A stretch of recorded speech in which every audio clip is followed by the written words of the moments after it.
In the tapestry of life, where every thread holds a story, America in black and white emerges as a haven for the voices echoing through the heart of our communities.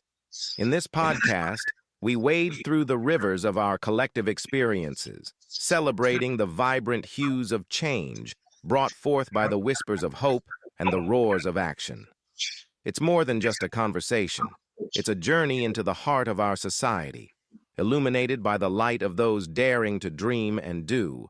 Join us, and let your voice be the melody that guides us toward a dawn where every color finds its place in the masterpiece of our shared destiny. Together, let's paint a future brimming with the positives that dwell in our minds and the actions that shape our world. Good evening, family, and welcome to another powerful episode of America in Black and White, where we honor our stories, elevate our voices, and celebrate the brilliance shaping our culture today.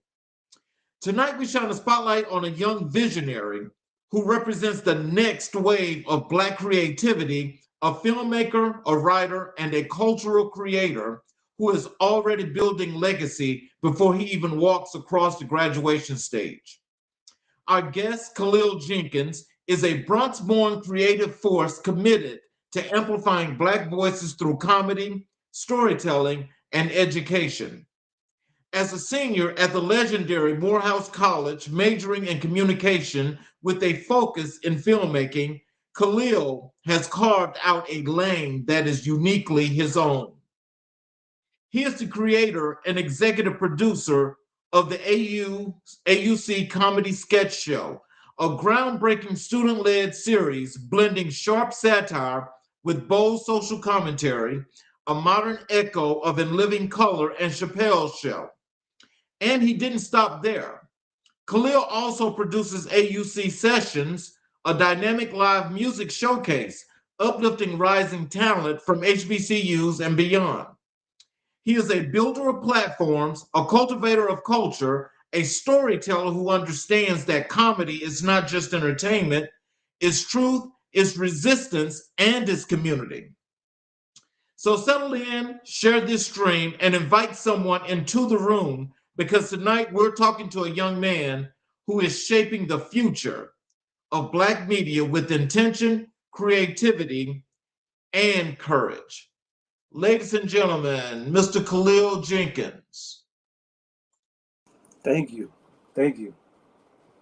Hello, sir. How are you? I'm doing good. Thank you for having me. Yes, sir. So, before we get started, is there anything you'd like to say to the audience before we dive into the show? Um, Thank you, Charles, for having me here. Hello, audience. Hello, all. And I'm excited to be here.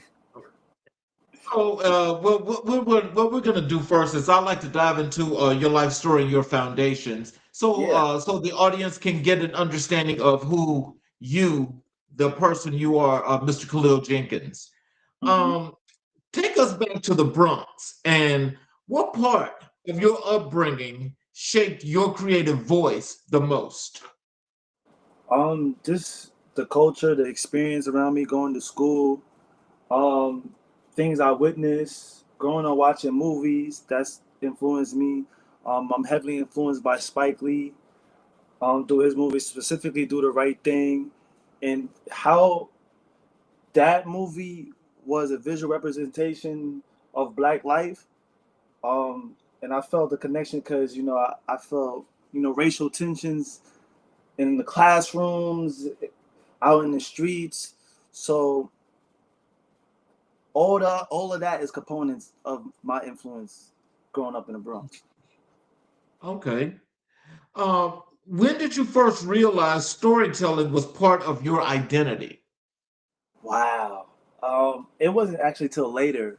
Like I'll probably say as soon as I got to college. And look and as in my adult life, and I'm looking back at it now, I was always that creative kid.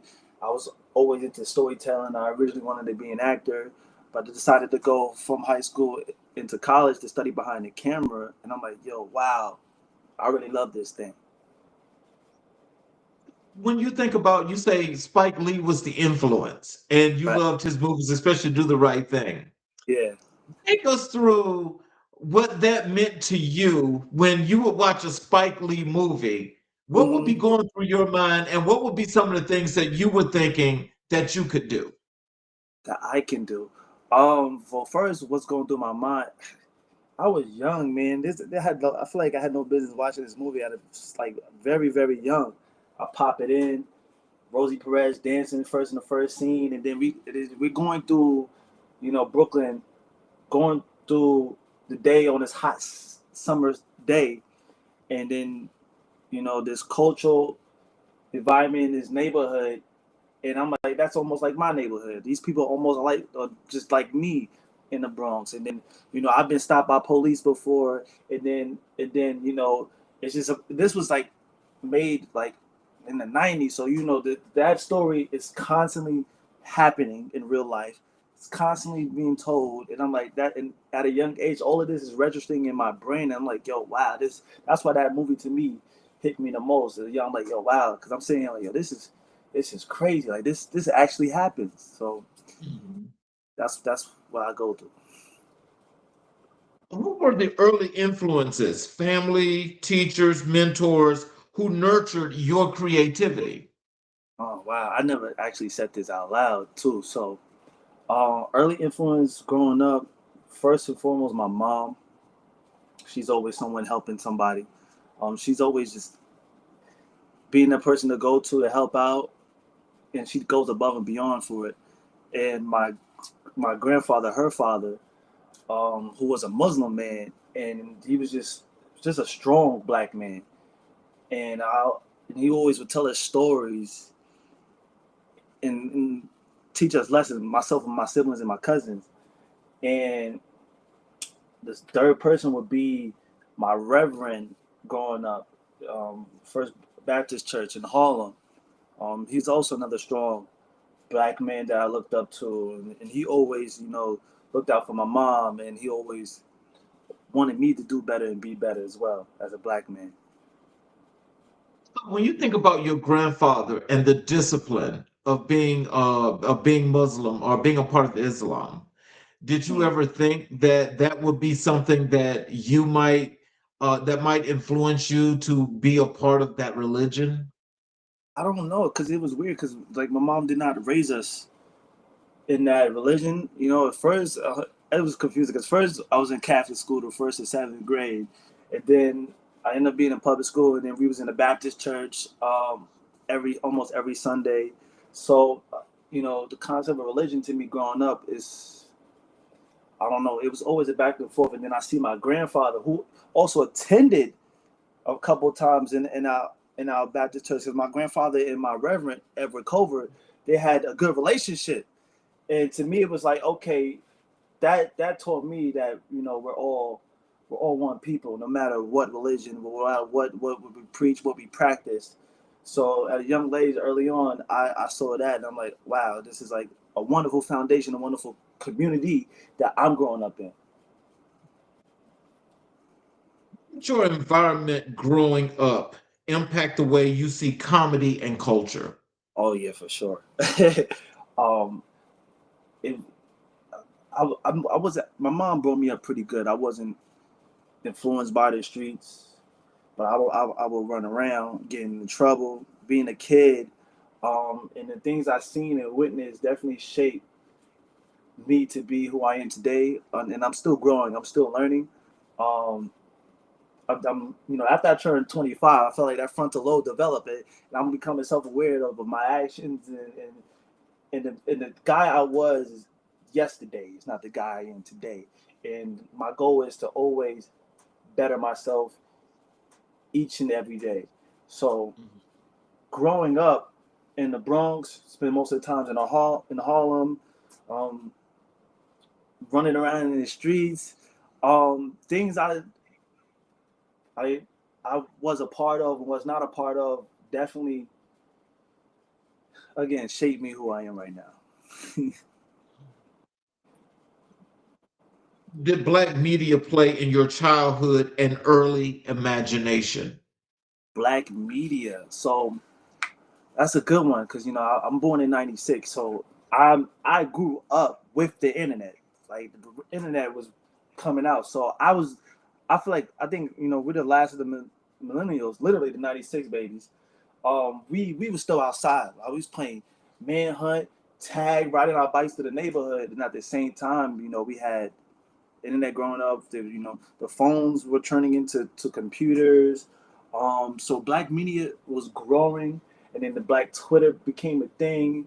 So as far as black media, to me, that the medium was black movies. So I'm because movie is my passion, is my thing. So specifically black media, that medium was black movies, '90s.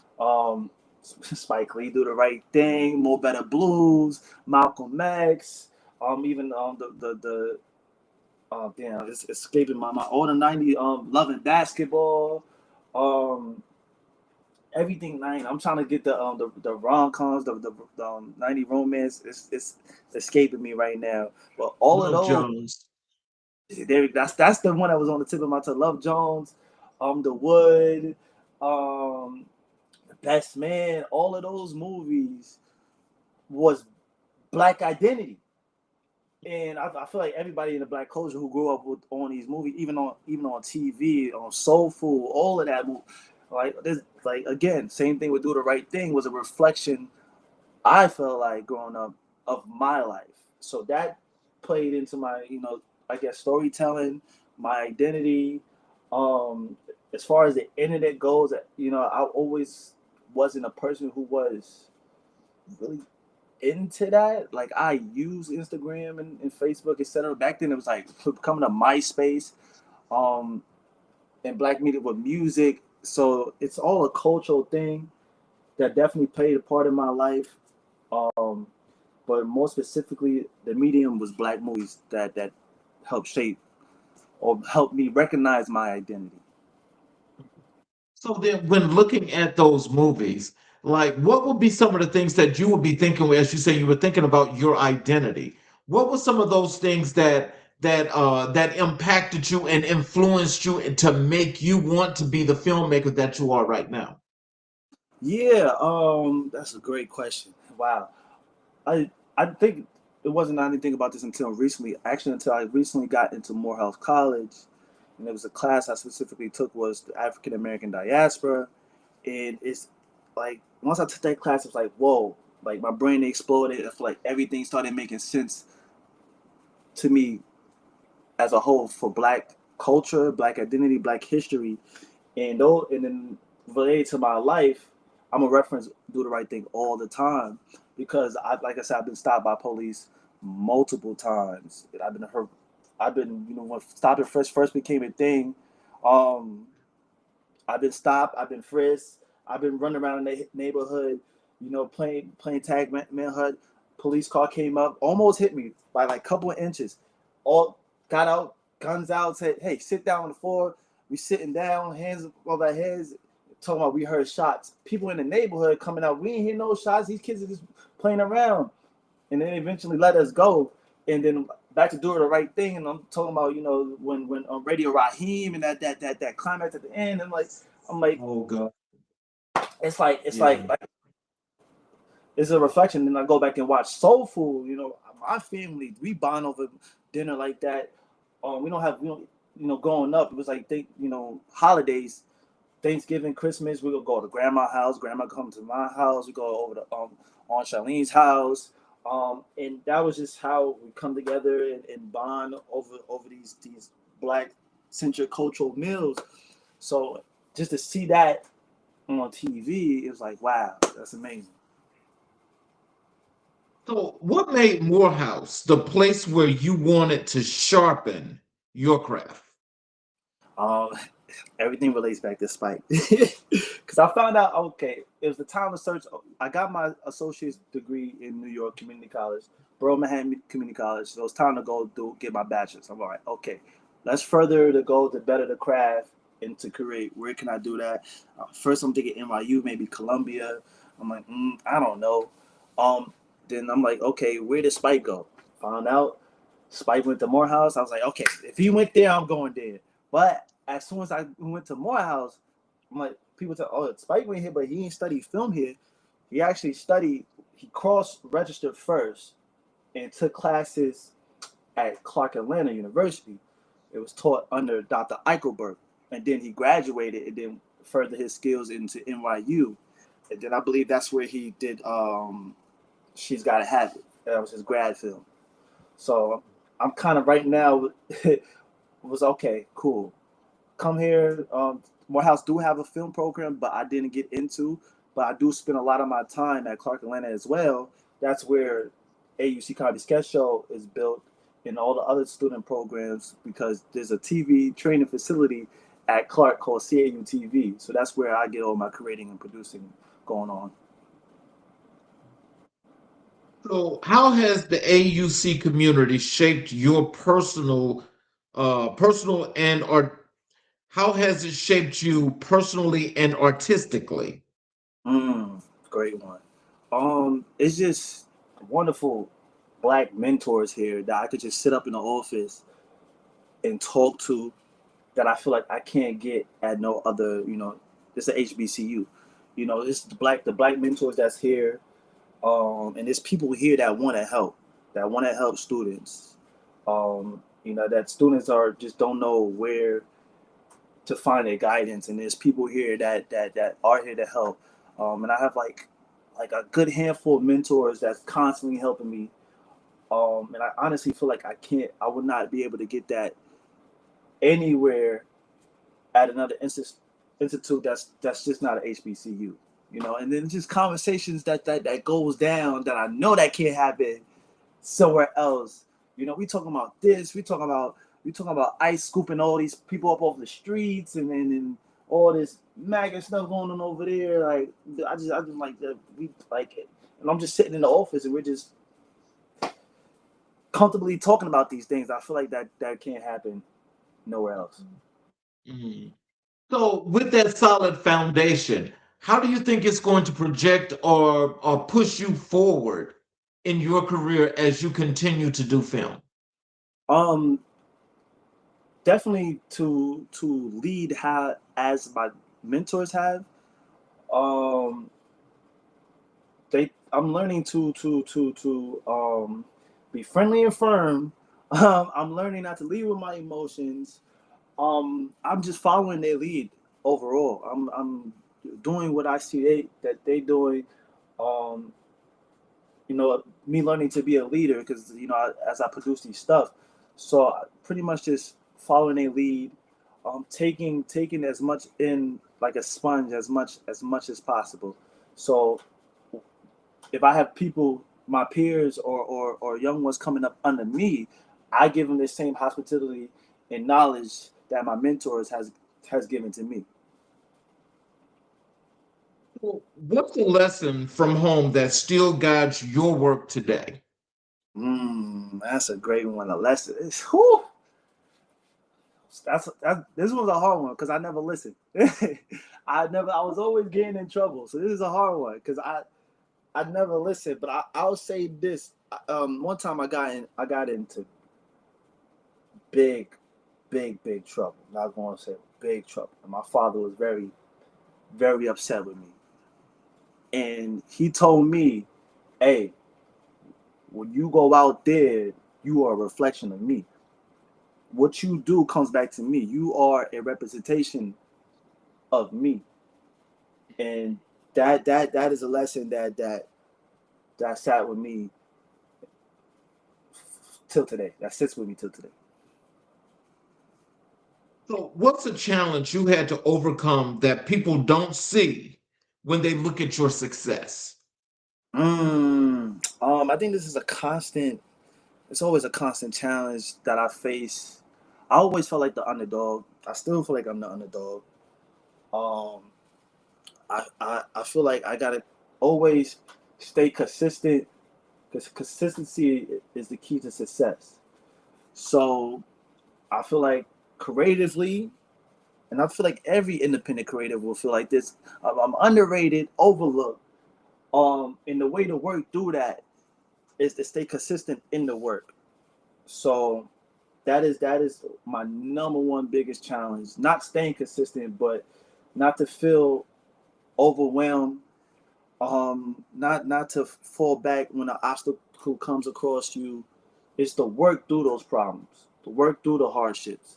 Because I faced many hardships since coming to Atlanta, since coming to Morehouse, and one of my mentors always tell me to keep pushing. So I'm just trucking through.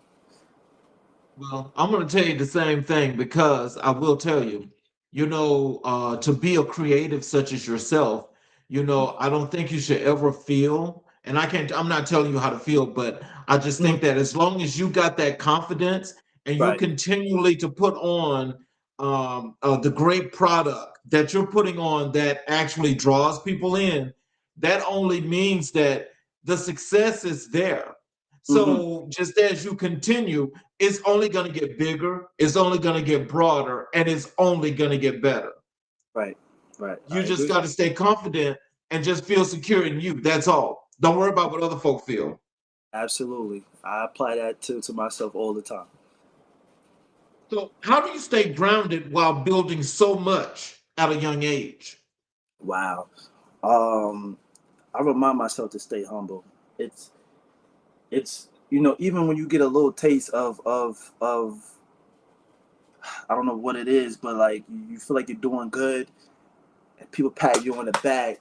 Sometimes the ego can get to my head. So stay it's the environment, the people around me, my mentors. I had one mentor tell me, "Hey man, you kind of walk around here a little arrogant." And I'm like, what I do. So I'm grateful for the people around me that keep me in check, because I will start. Hey, I'm him for real. Y'all better watch out. So it's to stay grounded. It's the people that remind me, hey man, you gotta focus up. So I get that a lot to all my mentors that's here, specifically in the AUC. Transition over to your filmmaking.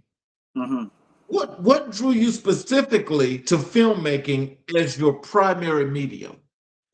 Oh wow! So I originally wanted to be an actor. Um,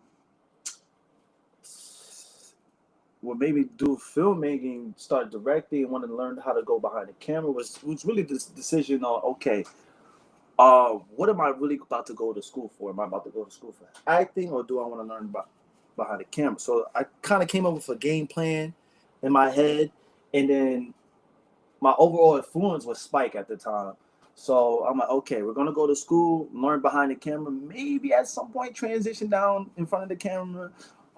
At some point when I was here, I did one play for Clark Atlanta called Sunset Baby, which was a great experience because I haven't been able to really perform acting wise on the stage, and I just hope to do more. But I've always been someone who's into like visual storytelling.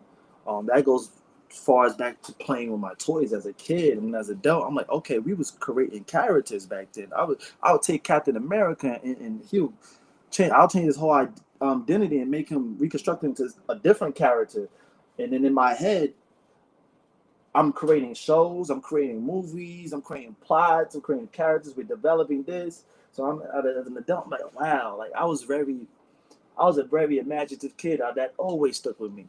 And it just transitioned into filmmaking. So, how would you describe your visual style or storytelling approach? I think I'm still trying to find my storytelling voice. I don't know Mhm. what it is just yet.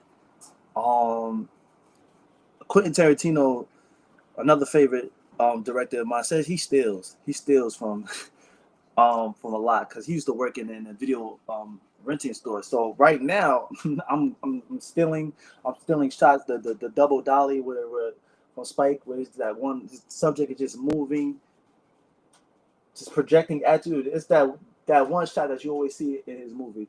Um, so right now I'm in the process of, okay, I'm taking what from these movies where I could put and then put it into my concepts, and then out of what I take, I'll find something that I'll stay consistent with, and that will be my storytelling.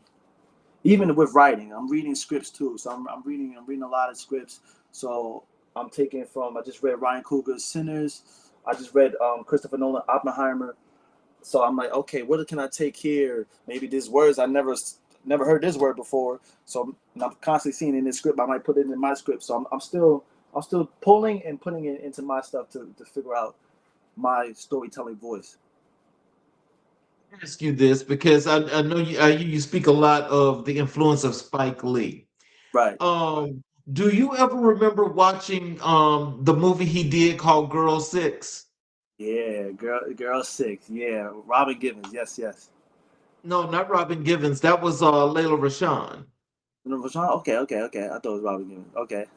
But in that particular movie, now when I look at Spike Lee's creativity, and when I Right. just look at that movie overall, Mm-hmm. that was different than any movie he ever did. But that one told a story Mm-hmm. from both first person and third person at the same time. Mm-hmm. And when he did that, and when you looked at the end of the movie where she was actually auditioning for the movie, Right, right, did you right.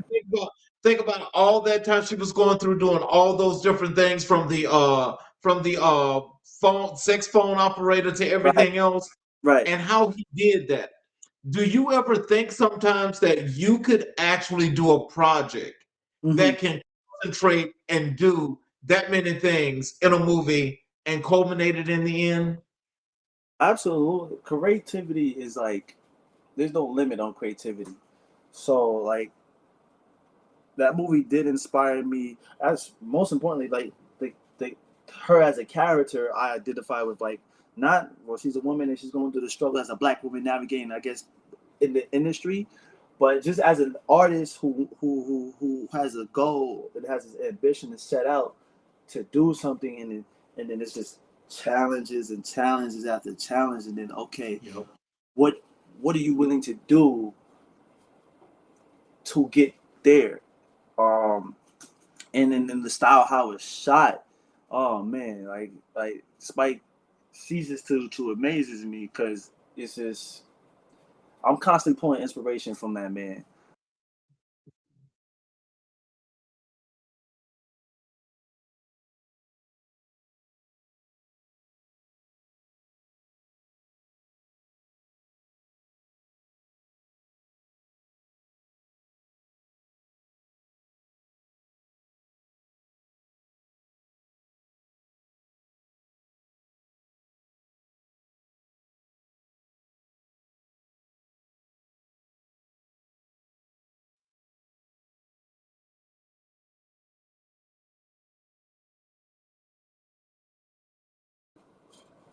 We're back. Yes, sir. What happened? We lost connection. I think it was on my part. Okay. So, as you were explaining, that were you finished explaining that point? Yeah, overall, I just learned that creativity is there's no limit on creativity, and that's just another thing that I pulled from Spike as well.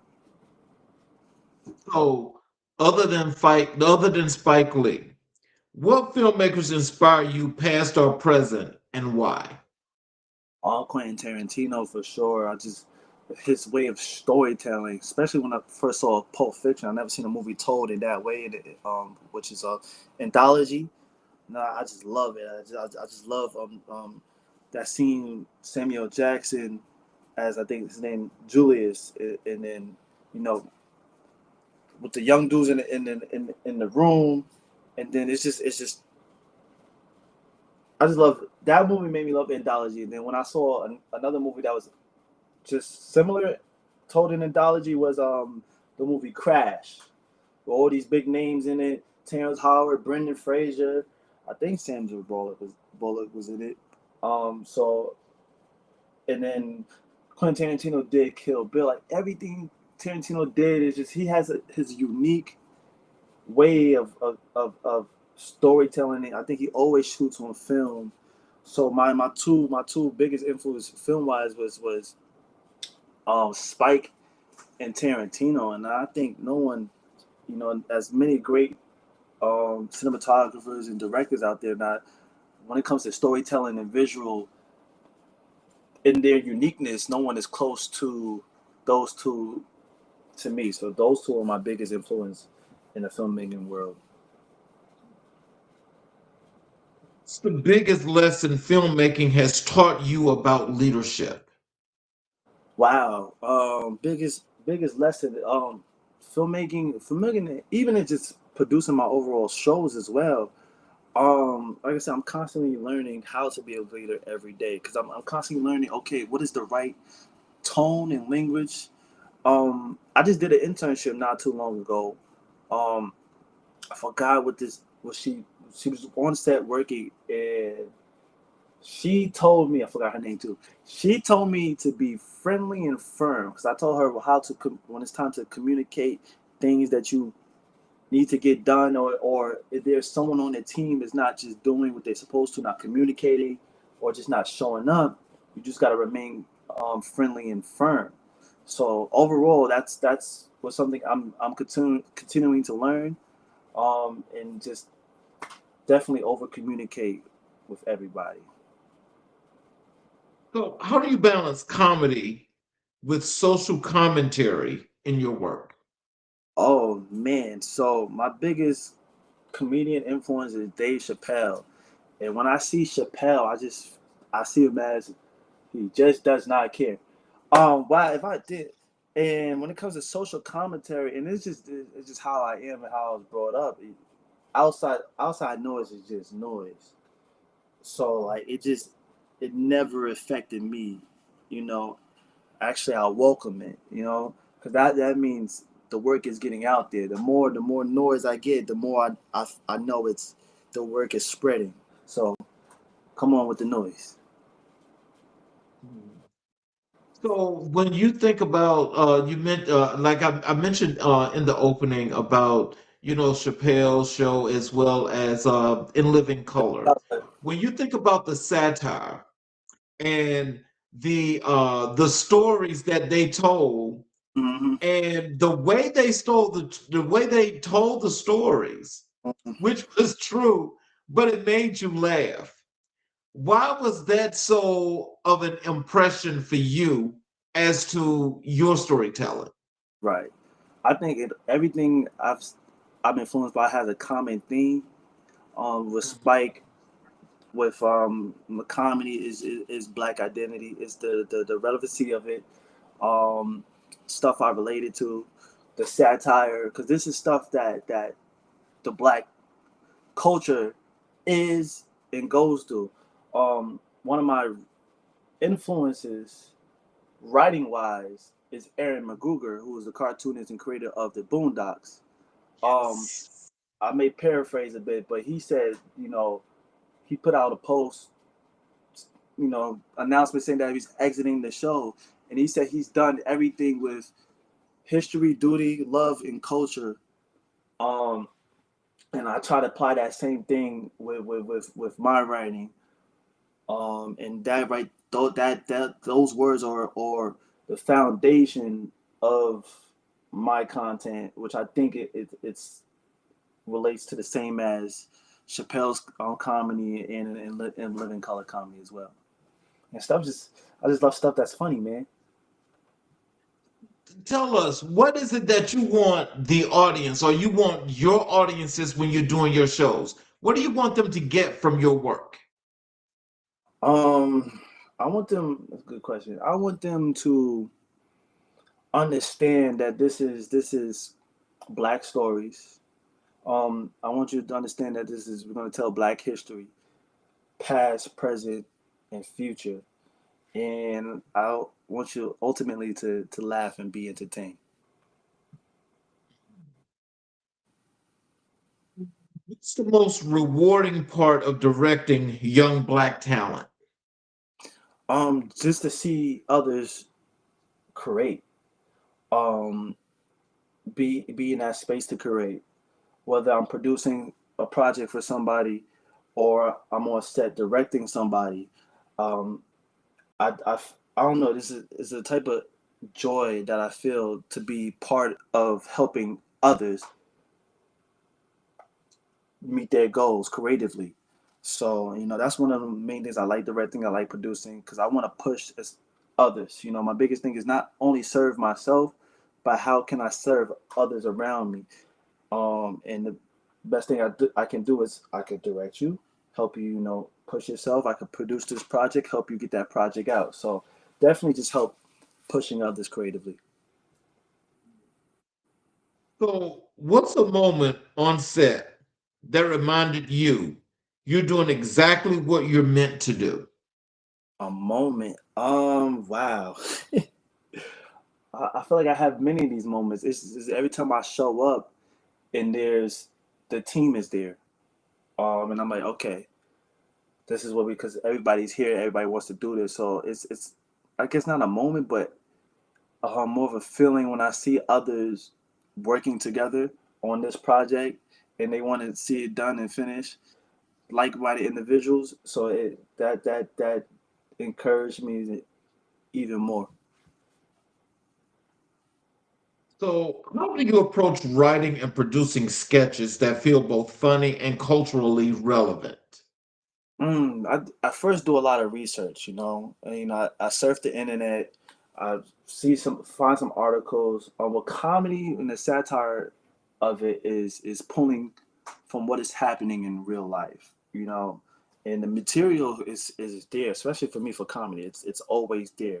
I saw a post the other day, and a dude had his, you know, it wasn't his real documents, but his birth certificate, social security card, password. He was like, just in case, ICE pulls me over. I'm like, that's a sketch. That's a sketch right there.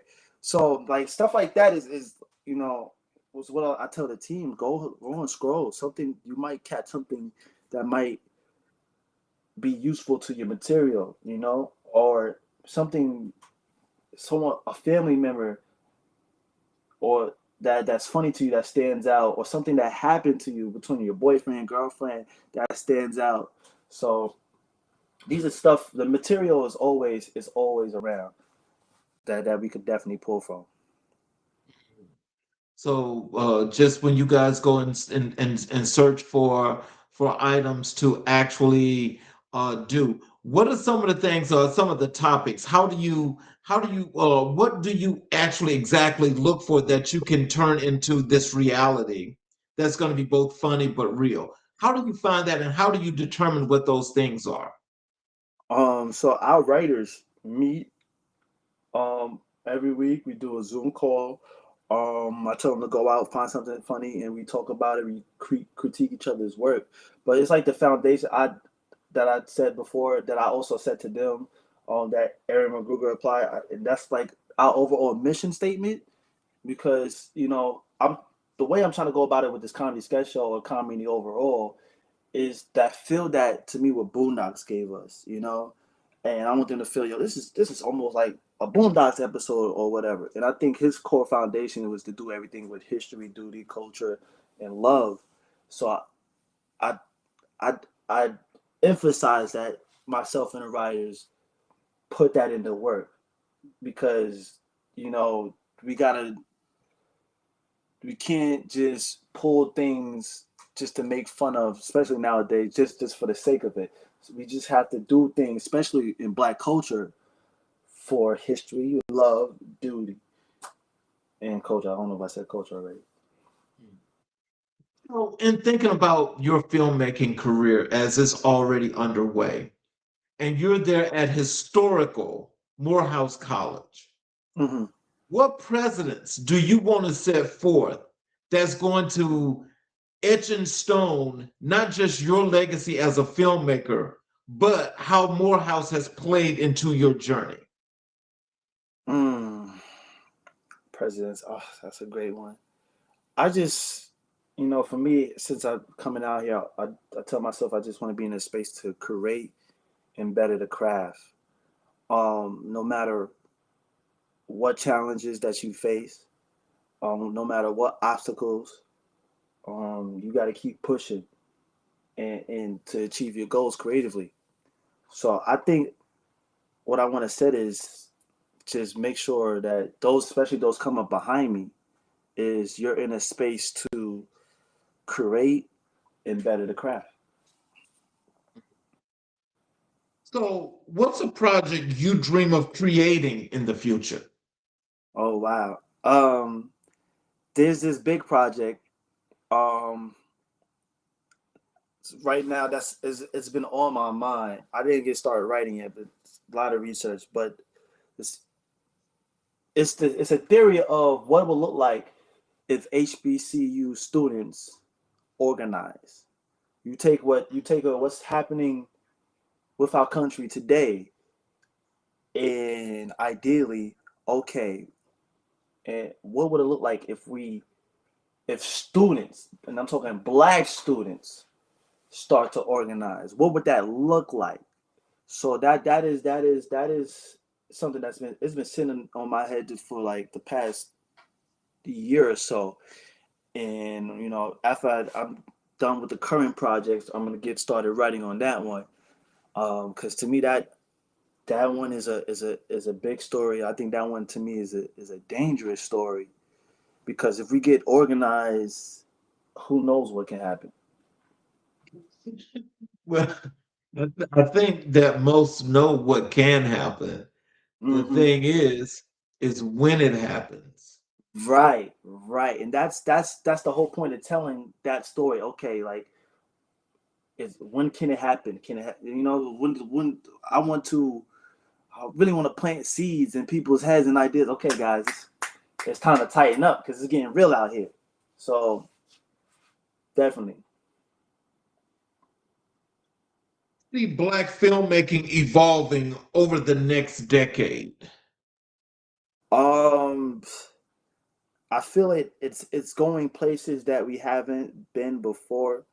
Um, Ryan Coogler, you know, right now winning is grabbing all these, talks about these Oscar noms, and then he's planning to do the Mansa Musa story.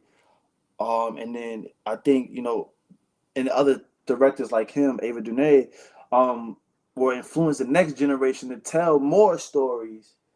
Um, and I've been curious, like what are the stories before the transatlantic slave movement? You know what I'm saying? Because we need more stories. What did the medieval times for us look like? Instead of immersing ourselves in Game of Thrones, what was our real medieval stories? And I asked a professor, and he said during that time it's actually Mansa Musa. So Ryan Coogler is about to.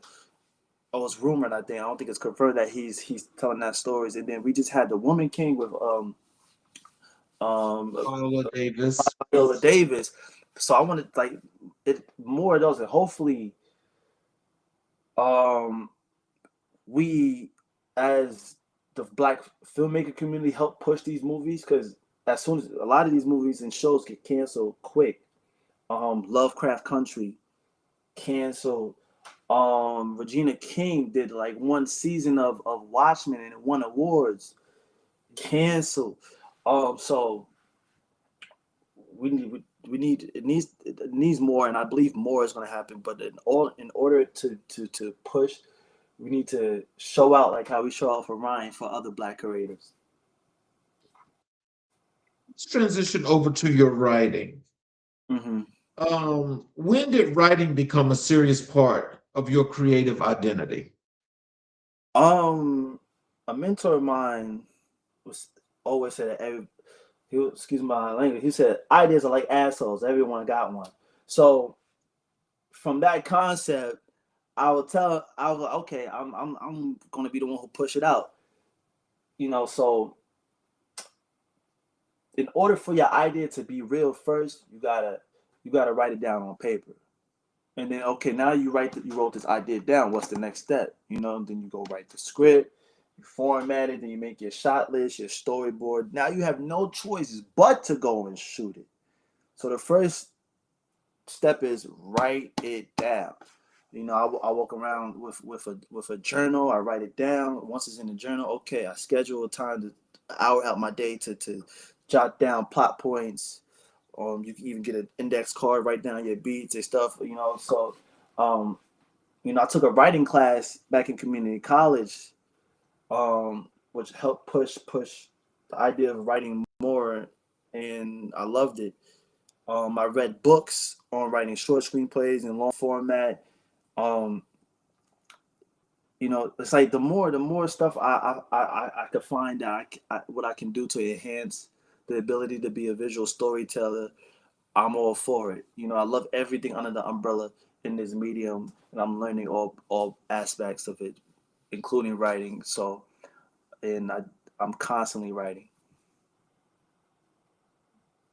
So, how do you approach writing comedy that speaks to deeper truths?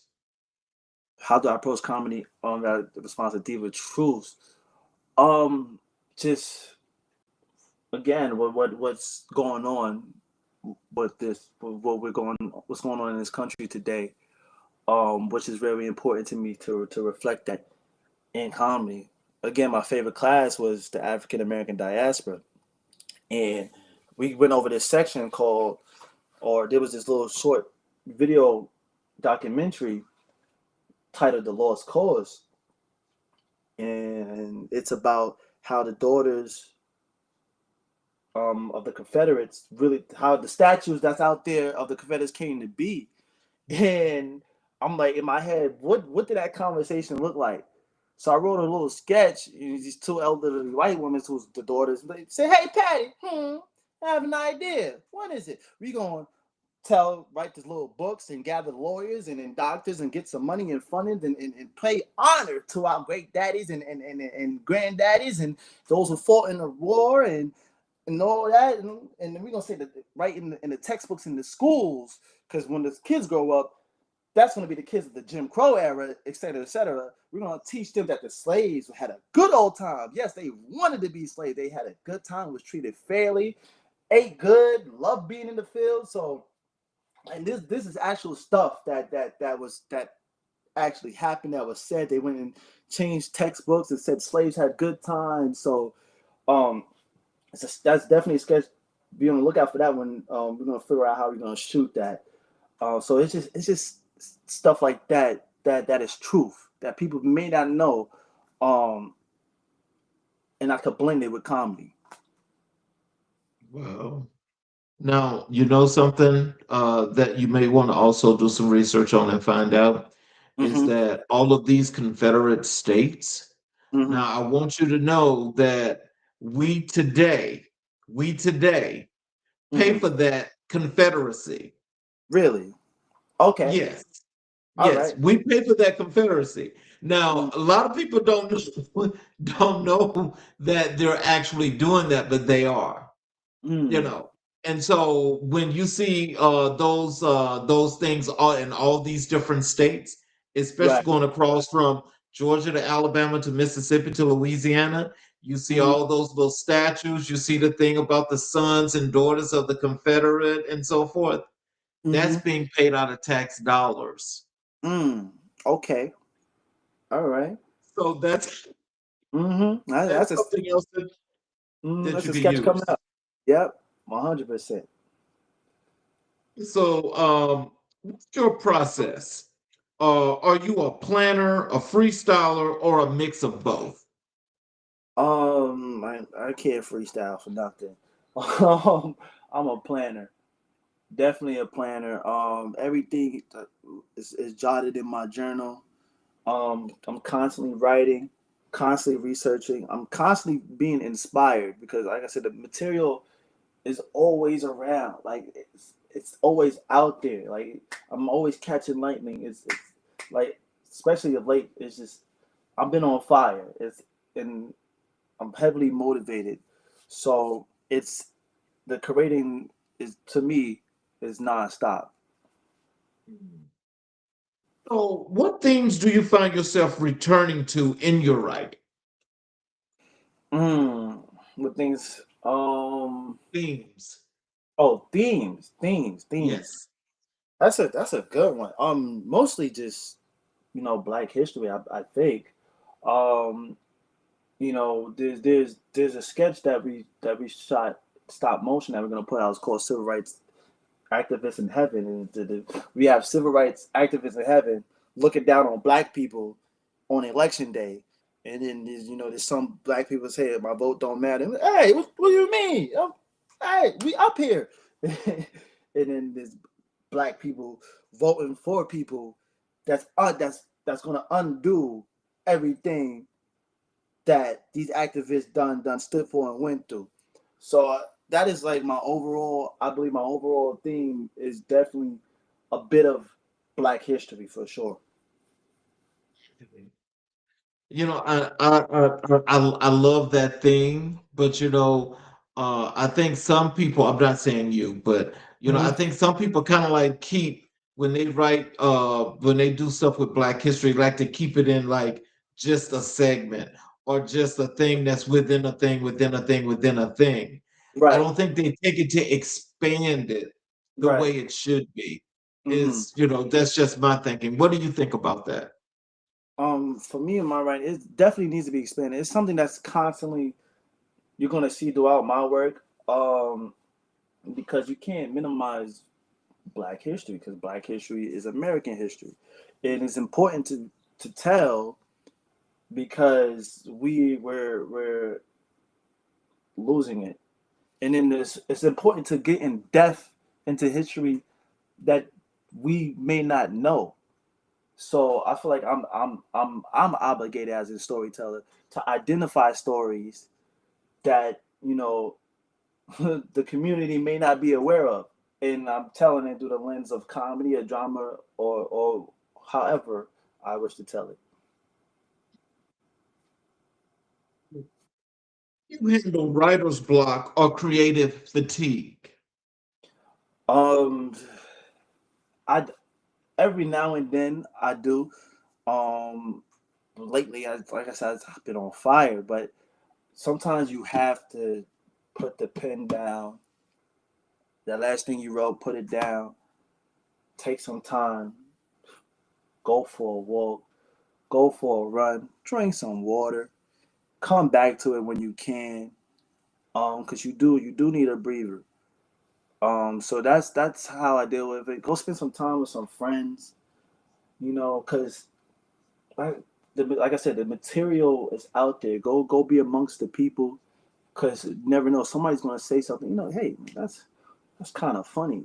Turn on the TV. Oh, this is happening in the news. That's crazy. I gotta put this in the sketch. Read an article. Read a book. You know what? That stands out to me.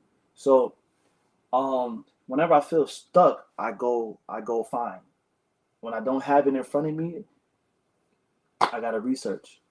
Writers, to me, write what they know. So you gotta go out and find things you don't know to write. Hmm. Agree or disagree? Prince stated, this is he said some while ago, this was way before he passed. He Hmm. stated that when you have that great creativity, you've got those creative juices, he says you don't want to call on it too much because if you call on it too much, then it leaves. Agree or disagree?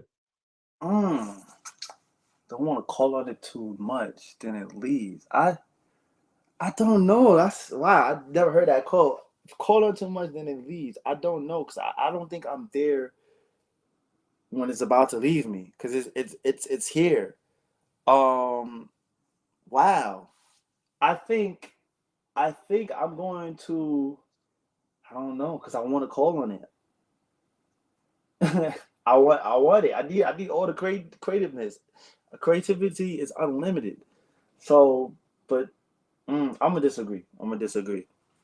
Cause I'm gonna disagree because it's it's too much material out there. You may feel fatigued, but you just take a moment, step away. As long as you want, come back. But the work got it's the hustle in me. The work I gotta work. I gotta keep pushing. We gotta keep going. So I gotta constantly find something to remind myself to keep pushing. Piece of writing you're most proud of and why? Piece of writing that I'm most proud of. Mm, I don't I don't think it's been written yet. Um, yeah, because I'm always looking forward to the next thing. I think that HBCU what if theory might be the one. Who knows? I don't know yet until it's written. But as of right now, I don't think it's been written yet. Because I'm always looking for, okay, we wrote this, we shot this. What's the next project? So I don't think it's been written yet, but it's coming soon. Mhm. You write for an audience that spans multiple generations. Um, you do the proper research.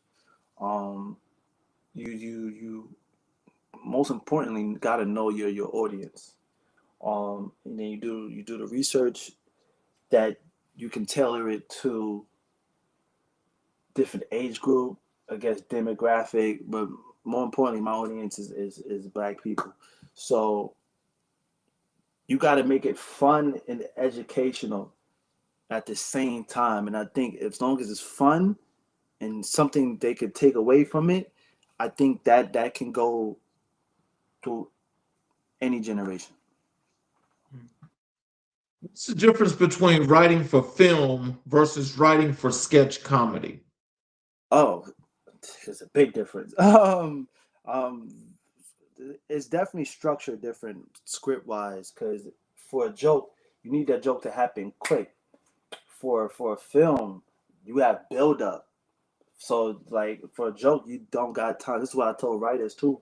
We don't have time for a 10-page setup. We got to be in a joke now. So and then people coming in, but we need this setup. Why can't I just? Because no, we need to laugh every 5 to 15 seconds. We laughing on page 20. That can't be happening right here. So that definitely is structure wise. Definitely that's the big difference. So, how do you use writing as a tool for cultural preservation? Same thing. Just writing about the history of Black history. Um, writing about what's going on with us. It's just keeping it relevant and also keeping it to a point where I could help spread the, the mindset of our peers um in any fashion that I can, writing wise. So, what advice would you give young Black writers trying to find their voice? Oh man. Great one. The material is always out there. Um do your research. You can't don't sit around and wait till it comes to you. You got to go out and find your material. That's for writing comedy, writing drama. Writers write what they know. So to set yourself also from other writers, write what you don't know. So that's an advice I'll give. So, transition over to your work as cultural curator and community builder. hmm Tell us, what does cultural curator mean to you in practice? Someone who, in some form of way, gives to the community. Um, I think I could give the community an essence of a bit of Black history, do this comedy, do the writing, do the creativity. Help building a community around a production team of especially young individuals myself, where we can help push each other to create in a better space. So for sure. So, how did AUC sessions come to life, and what gap were you trying to fill? So AUC session was originally another student's idea, but it wasn't sessions. They wanted to shoot their own tiny desk like feel, and they came to myself and other students. We shot it, and I'm like, okay, I don't want this to be a one off. Let's continue this and make a show out of it. Our version of Tiny Desk, um, which we've done. I think we have like 12 episodes out now. We've got one coming up next month, and to fill a gap, we just want to make sure we highlight students that's out there making music, doing covers or originals, and this could be a platform for them to elevate. What does it mean to platform rising talent from HBCUs? Say that again. I'm sorry, you cut out a bit. What does it mean to platform rising talent from HBCUs? What does it mean to platform? It means to again elevate. Everybody has a voice, whether it's musically or whether it's through writing a comedy sketch. Being a producer. Like I said, I love helping my peers and producing their stuff and putting it out there. So it definitely means for me is that we get a chance to voice whatever we feel like creatively. And that means, and also creativity is the limit. So whatever you feel like voicing that creatively through music, through live performance or AUC sessions, or voicing whatever you feel like you need in a sketch show and elevate it to heights that we can't imagine. To me, that's a great thing and a great feeling. So, how do you choose the artists and creatives you spotlight? It's really an open door. I don't have the luxury to pick and choose. As an independent student who's right now trying to make a name for himself, don't have the luxury to pick and choose. It's whoever wants to come and participate in our show, and we sometimes do get a good number, and I'm really grateful for that. So it's just open door right now. So anybody who comes in and wants to join sessions or a sketch show, they've been more than welcome. Or sometimes we have to literally go out and send emails and text me, hey guys, you want to come be part of this show? So it's mostly in between those two. Wow. So how many, when you guys, you saying you got a show that's about to drop next week or next month or so forth. So, can you tell me, you guys like just create, like you've created this title. So, how often are you guys shooting? Are all the episodes like in a monthly fashion, or are they weekly? Tell us how that works. It's monthly fashion for both shows because everybody has so much on their plates. We try to do weekly with sketch show, but it just didn't work out because it's got students that want to join organizations in D9. Some students got jobs, classwork, homework. So it's best that we spread them both out monthly. And we rehearse weekly. We rehearse sketches about 2 weeks. Once we confirm our artists and talent, they rehearse, and then we go out, we shoot sketch, we go out and shoot sessions, and then we release it, and then we repeat the process each month. What's the most powerful moment you've witnessed during an AUC sessions performance? Powerful moment.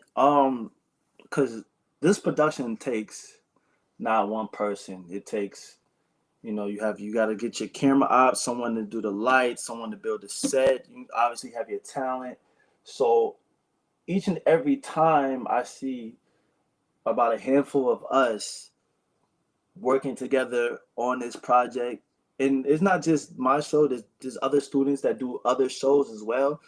Um, that takes a number of people to help push. Probably if that was one person the idea, and I would go like, wow, like this was an idea, and now we have this much people working on this one person's idea, and we're all helping each other to push and elevate that. So every time I see that, that's a special moment to me.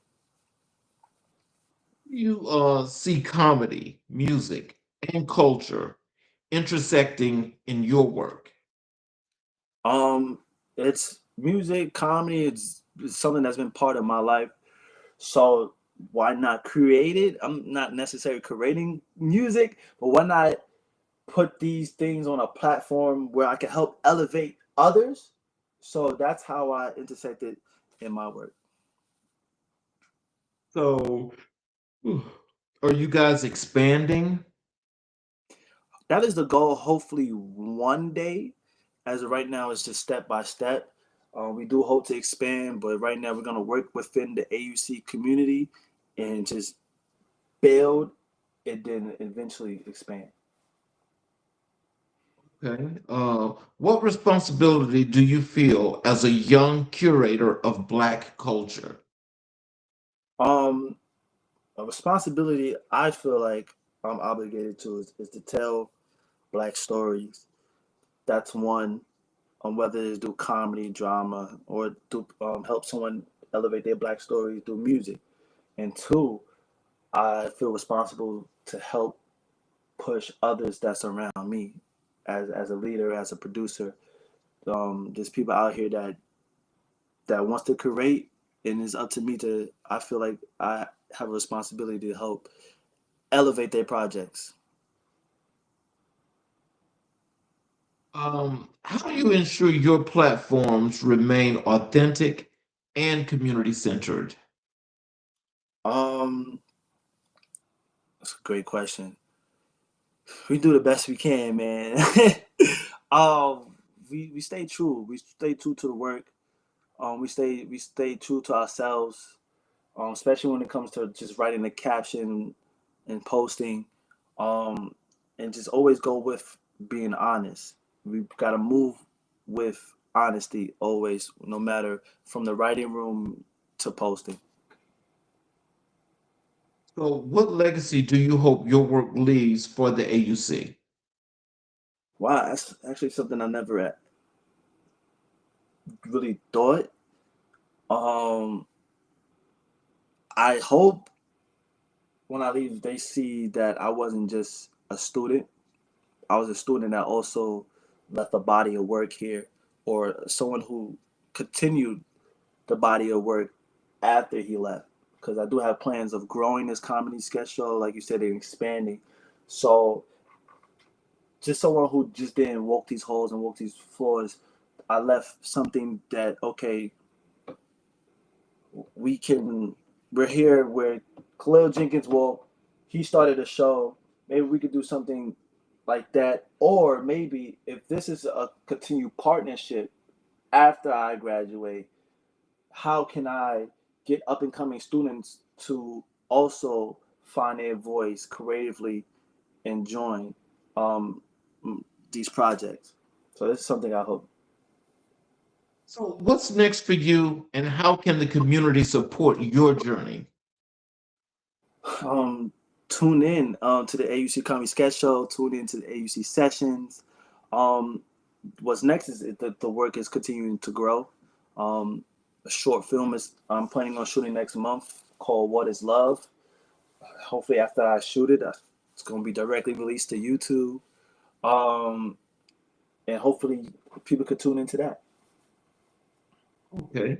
Now, we also discussed Black history, Hmm. and I asked you who was the most influential person or persons in your life and career. You Hmm. mentioned to me Fred Hampton and Malcolm X. Yes. When you reflect on your journey as a filmmaker and cultural curator, Hmm. what was the earliest moment you realized Fred Hampton and Malcolm X were shaping your worldview? Mm. Um, Definitely when I came to Morehouse, and that's when the writing. I felt like certain ideologies was seeping through the writing. In my overall thinking.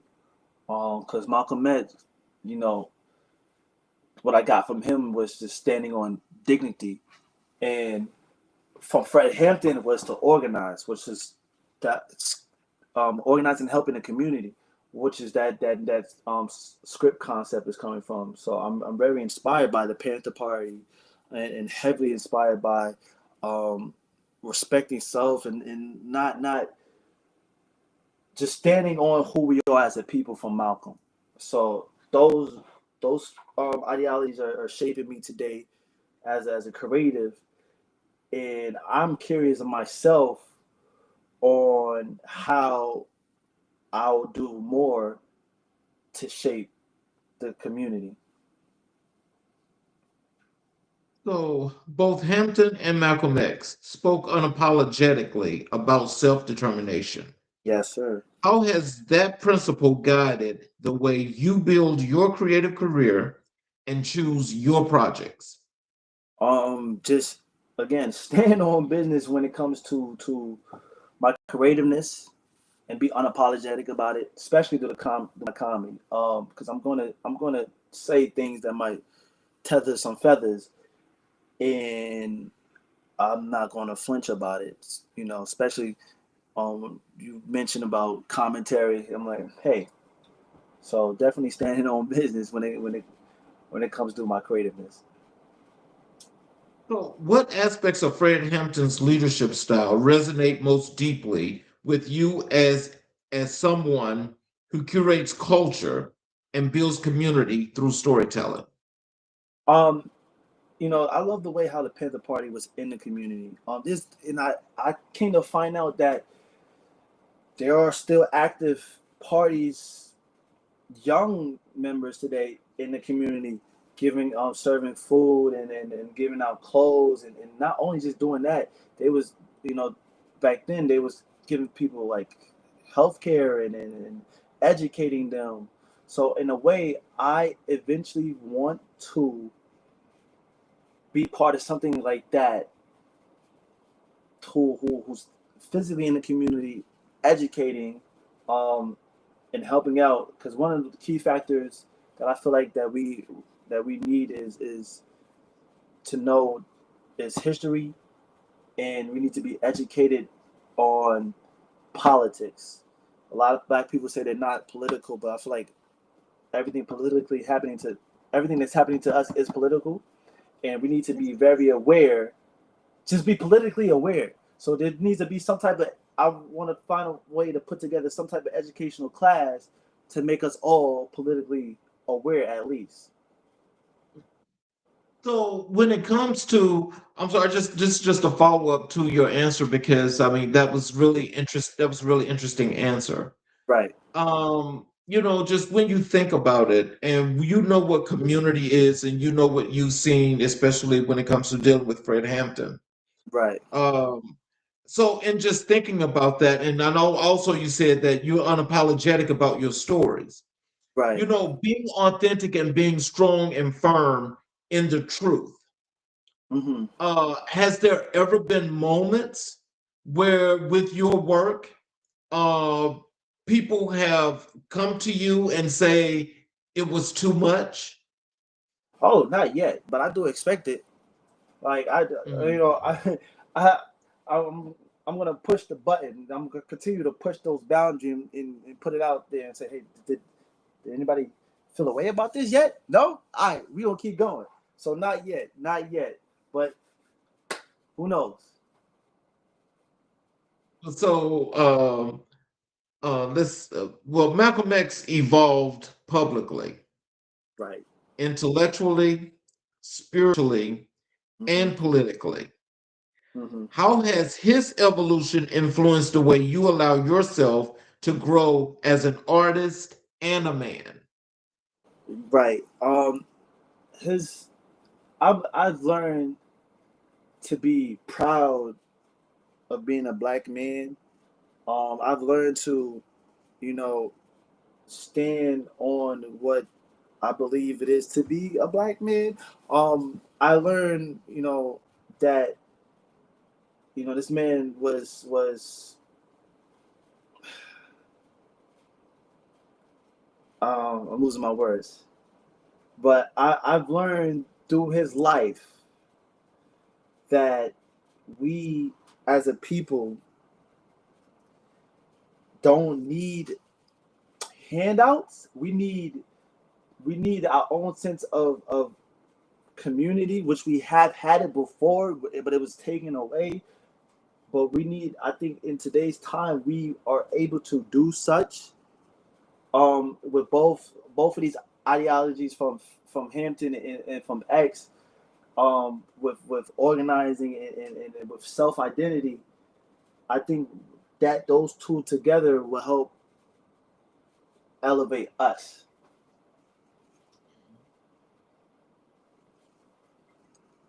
Hampton believed in political education Hmm. as a tool for liberation. How does that philosophy show up in the stories you tell or the platforms you create? Right. So again, like that Lost Cause sketch, to me was like a political. That was a political decision the Confederate daughters made, I believe. And again, I feel like a lot of people are unaware that moment in time, my generation, the generation coming up behind me, is unaware that happened, and I have to tell it in a way that it reaches them. Um, so it's to tell stories like that and find a way to reach individuals that's coming up behind me and in my generation. So Malcolm X emphasized the power of narrative, who controls it, Hmm. who benefits from it, and who is erased by it. How does that shape your responsibility as a filmmaker? It's my responsibility to tell these stories. I feel responsible to educate myself. Feel responsible to be politically aware. To know our laws, to know our government. Because we're really at a point now where they're taking away the history, and we have to find a way to preserve it and tell it. So me being a black man, it's my responsibility to make sure that that doesn't happen. So, so with all that being said, though, I mean, like, what are some of your future projects that you're thinking about that you're going to be working on that's going to have these stories and more that's going to be impactful on our communities? Starting with that what if story, and hopefully to grow and tell more such as that. If it wasn't rumored that Ryan Coogler wasn't telling that Mansa Musa story, I'll probably be the one researching and telling that story. Um, so it's more so into the responsibility of telling those stories, and hopefully they make an impact of the community and the culture. And like what I feel like at the end of school days, Lawrence Fishburne running to the screen, wake up, like we will wake up. So that's what I hope. You know, as you mentioned, Ryan Krug getting the opportunity of possibly doing the Mansa Musa story. Hmm. You know, I did a blog post on that a few months ago Yeah. on Mansa Musa. I really did. And Hmm. it's because what was so interesting, you know, which kind of like tells the story and the history Hmm. and the context of this world, is that he was the richest man in the world. Right. Right. I was about to. Yeah. So, in being the richest man in the world, and I excuse this for if it goes out of context a little bit, but what the hell happened? Right. Right. Right. That's right. Importance of that post, but what Mhm. that post also did was it put it out there, left it to the minds of those that read and know how to comprehend. Right. Is that didn't just dissipate? Hmm. That did not just dissipate. Hmm. There were actions that happened Hmm. that took away that wealth, Hmm. took that wealth away. It didn't just dissipate and vanish. Right. That was stolen. The Mm. story is Hmm. stolen. Right. Thievery. Hmm. It was just crazy to me. So like it's exactly what you said, to have people comprehend like what happened. That's what I hope, like, with these stories. Like, okay, let's put together these pieces and figure out what happened and what can we do to prevent such things of our history, or put pieces together and figure out how can we move along.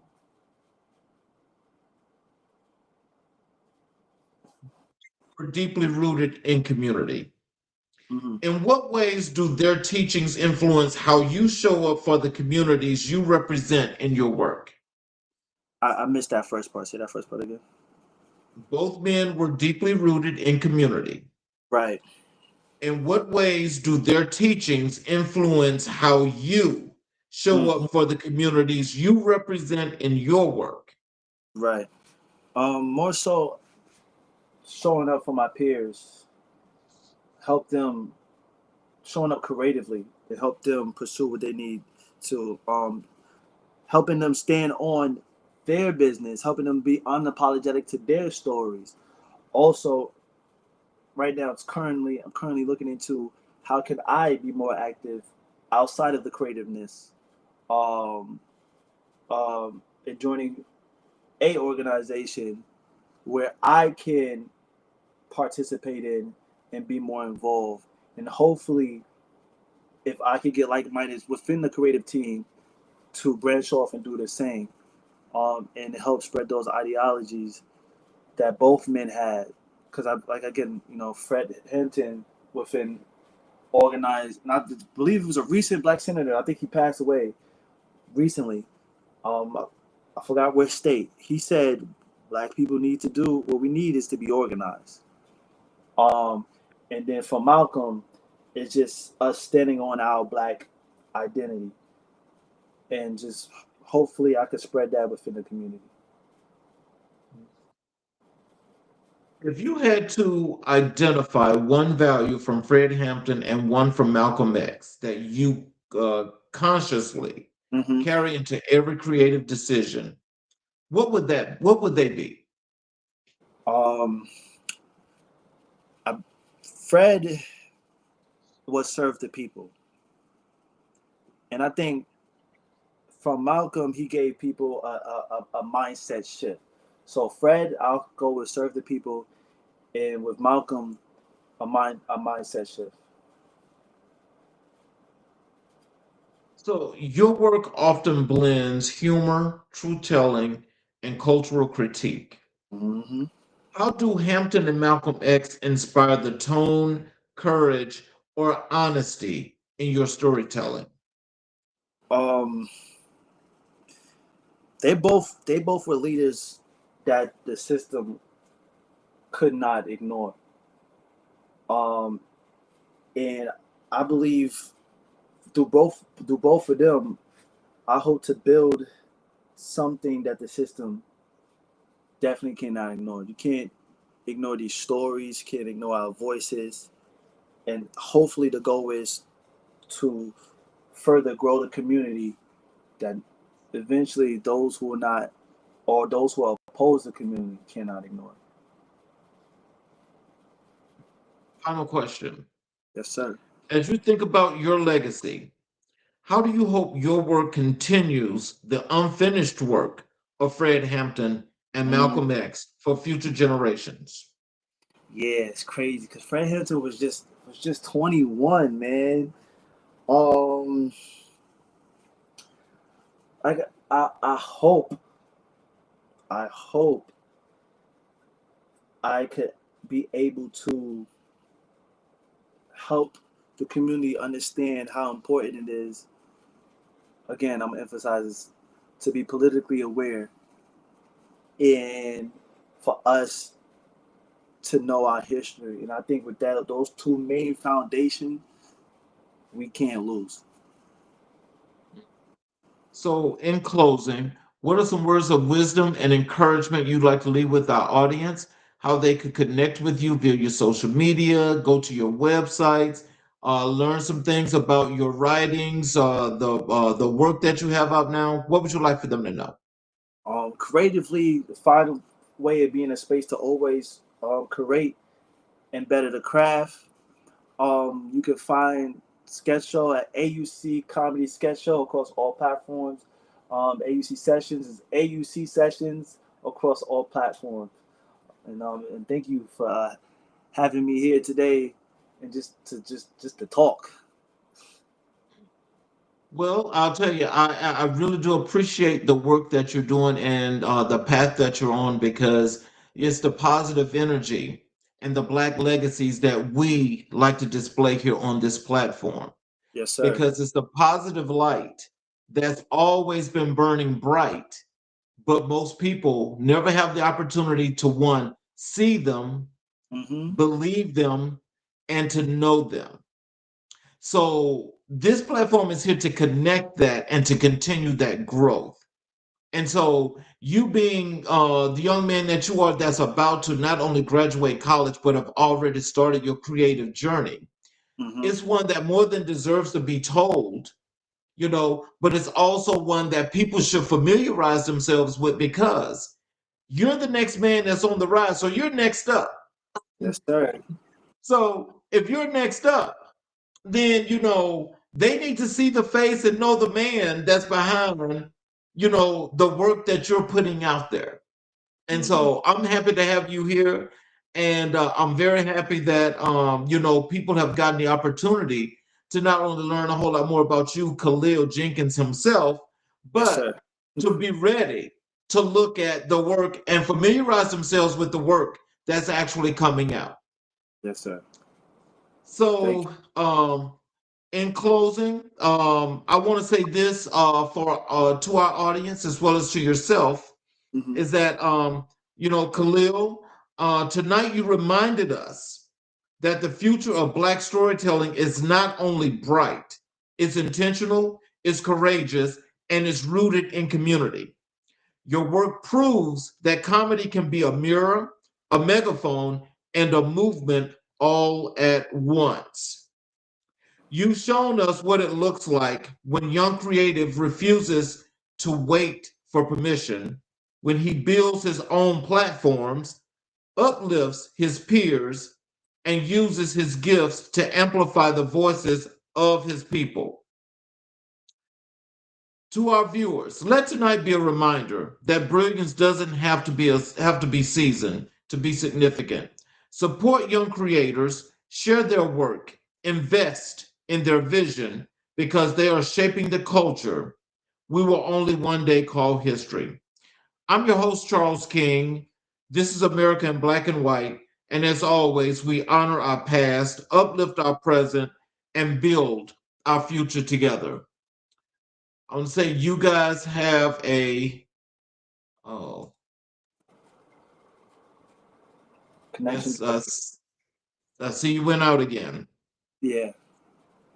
All right, so in just closing, for those of you that are watching on our YouTube channels, I would hope that you will please support us by going to the channels and subscribing and enabling all notifications where you're able to catch all the shows live. You'll also be able to go back and watch all of our previous recorded content and learn from each and every guest that's been here on this show. This is Thursday night, so you guys are already probably prepared and ready for the weekend, which means I hope to see you guys tomorrow night on Final Word Friday as we close out the week with all the hot topics of what is happening here in America and what's affecting our communities. We have three great guests tomorrow, and that show, once again, will be totally a great learning experience for each and every individual. Thank you all again. I'm your host, Charles King. This is America in Black and White, where we will continue to color conversations on the canvas of America. You all have a good night, and we will see you tomorrow evening.